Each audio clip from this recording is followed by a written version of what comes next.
হে বন্ধুরা, দেখেন ছোট ছোট মেয়েরা রশি লাফালাফি খেলতেছে। দেখি তারা কতক্ষণ টিকে থাকে। আমি এগুলা দেখতাছি এবং আপনাদেরকে দেখাবো। এবং দেখেন চতুর্দিকে দর্শকরাও কিন্তু দেখতাছে যে কে জিতে কে হারে।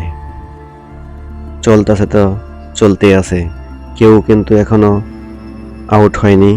দেখেন ওই যে একজন আউট হয়েছে।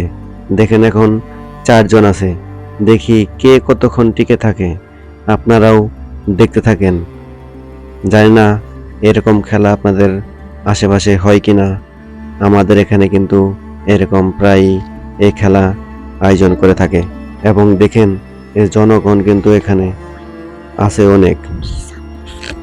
এই যে দেখেন চতুর্দিকে দর্শক আর দর্শক, আর অনেক রোদ। দেখেন কিভাবে রোদের ভিতরে তারা এই রশি লাফালাফি খেলতেছে। এখনো কিন্তু একজন যে আউট হয়েছে, এরপরে কিন্তু আর একজনও আউট হয় নাই। দেখেন আমরা কিন্তু অধীর আগ্রহে দেখতেছি খেলা।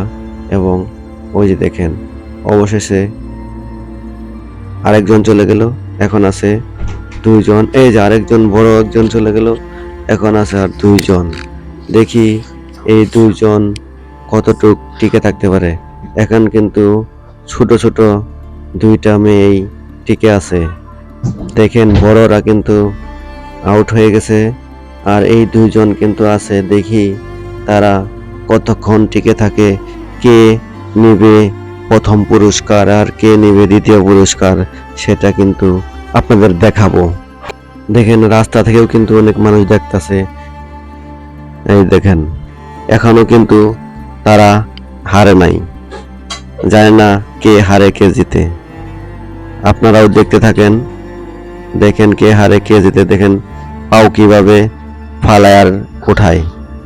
আমরা যখন ছোটবেলায় প্রাইমারিতে পড়তাম তখন দেখতাম এভাবে কিন্তু ছোট ছোট মেয়েরা দড়ি লাফালাফি খেলতো। আর আজকে আমি দেখতাছি, দেখি তারা কতক্ষণ টিকে থাকে।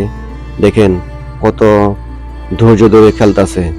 দেখি শেষ পর্যন্ত কে টিকে থাকে, কে নেই প্রথম পুরস্কার, কে নেই দ্বিতীয় পুরস্কার। আপনারাও দেখতে থাকেন। হয়তোবা এখনই শেষ হয়ে যাবে তাদের খেলা। দেখি দেখি কতক্ষণ টিকে থাকে। দেখেন এই তো শেষ হয়ে, ওই দেখেন শেষ পর্যন্ত বড় মেয়েটাই টিকে থাকলো। আপনারাও দেখতে পারলেন খেলাটি।